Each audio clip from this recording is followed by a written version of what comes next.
Last episode we left off with the death of Humphrey and the disintegration of the English presence in France. However, we're starting this episode by stepping back and taking a look at the state of the English royal family during the 1400s, as it will become vitally important to understand the oncoming civil wars. So brace yourself, because this one is a doozy. Henry IV had 4 sons, all dead by 1447, while Henry V was only able to produce one son, Henry VI, in the time he was married. So what does this mean for us? Well, the main royal line of Lancastrians looked weak, so in the case of Henry VI's death, there could be a plethora of potential claimants to the title. This was because by this time there were literally dozens of nobles, with some degree of royal blood coursing through their veins. There were 4 main families in contention. The first and most preeminent was that of Richard, Duke of York.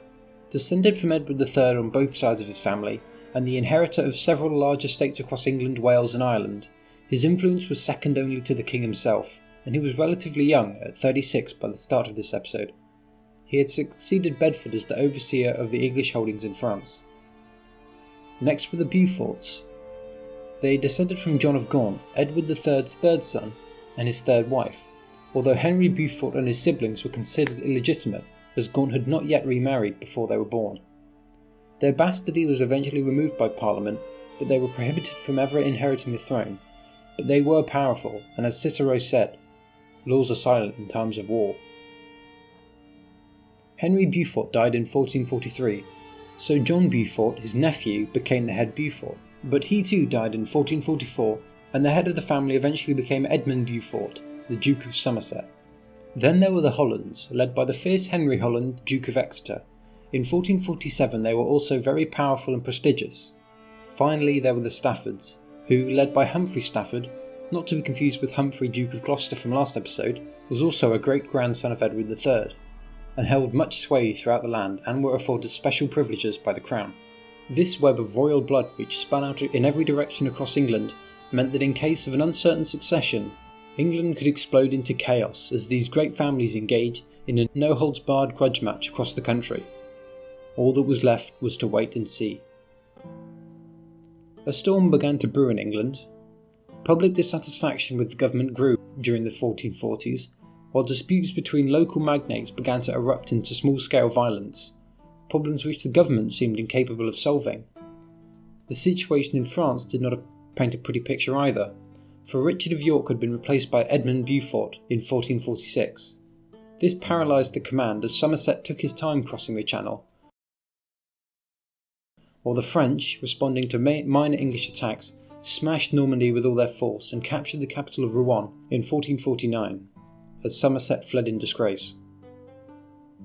The French sealed the deal with another crushing victory at Formigny in 1450. The failure in Normandy had far more endemic impacts than just in the military sphere. Firstly, many refugees left Normandy for England, and secondly, the costs of financing the war for so long had left Henry VI £372,000 in debt, an eye-watering figure made worse by the fact that he was only raking in £5,000 every year. While it was not uncommon for medieval kings to experience financial problems, this really took the cake, and only served to make public dissatisfaction worse, and nobody would bear the brunt of this dissatisfaction worse than William, Duke of Suffolk. Parliament was called in 1449 in an attempt to remedy England's problems, but they soon began to devolve into looking for someone to blame. First, the finger was pointed at one of the Duke of Suffolk's key allies, who was told to stand down from his post and was then conspicuously murdered later that year.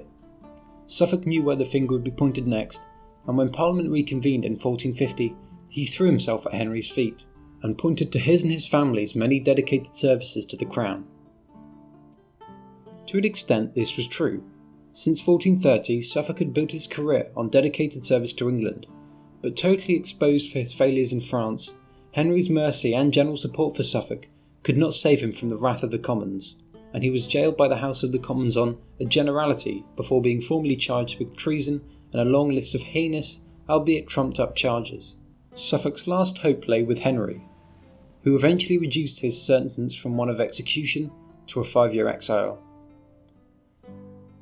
Following Suffolk's departure, London was the subject of unrest, so Parliament opened in Leicester with the main goal of forcing Henry VI to enact the Act of Resumptions, which essentially meant taking back any land Henry had given away since the start of his reign, in order to increase royal revenues.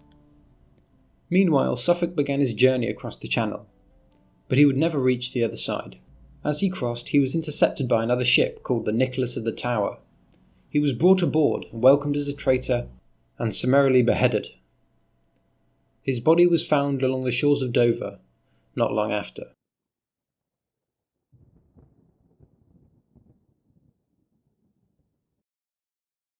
The King and Parliament were shocked by this act, and Henry accepted the Act of Resumption. This also began to stir trouble in Kent, a county already very worried by the very real threat of a French invasion, as a rumour swirled that Henry held Kent responsible for Suffolk's death, and another rumour said that he was coming to exact revenge. Kent was already in a fractious mood and had been preparing to fend off French invaders by raising levies, and soon it had risen in revolt under Jack Cade. A half-hearted attempt was made to subdue Kent, but morale was low and soon these troops threatened to defect unless many government officials were arrested and put in the Tower of London. Riots erupted throughout the capital. Henry caved and many officials were arrested and sent to the Tower. Even so, the rebels would not be contented, and Henry fled the capital along with the royal court. Upon hearing this, Cade pressed on and besieged London. Several clashes raged in and around London, but eventually the rebels were driven back, and a bounty of 1,000 marks was placed upon Cade's head. Unsurprisingly, a less scrupulous rebel found Cade and captured him after a bloody battle, but Cade died of his wounds while being brought to Henry. With their leader gone, the rebellion eventually dissipated and was crushed. This rebellion would bookmark an increased amount of violence across England, as magnate fought magnate and the country wandered ever closer to the precipice of total civil war. That same year, Richard, Duke of York, returned from his station in Ireland.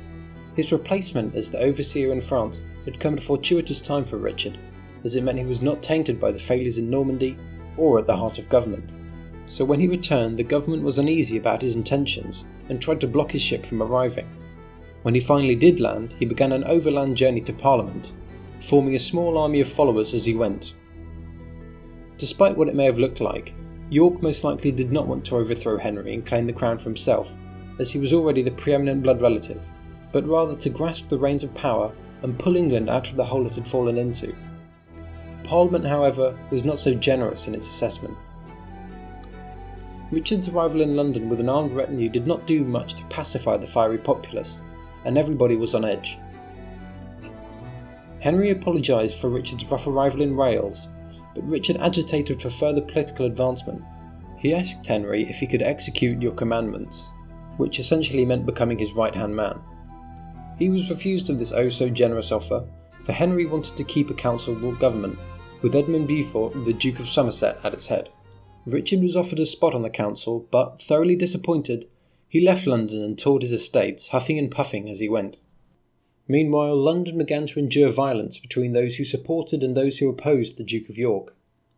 Once he had cooled off a bit, Richard returned to London, championing a popular reform faction which deposed many at the heart of government, whom the people considered responsible for England's recent woes and wished to be cast from power.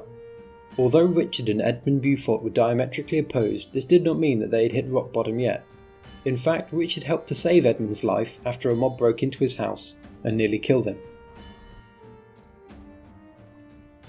Richard's support for this reformist faction had earned him no friends in high places, so when one of his allies suggested making Richard the heir presumptive until Henry had a son, he was promptly forced from power.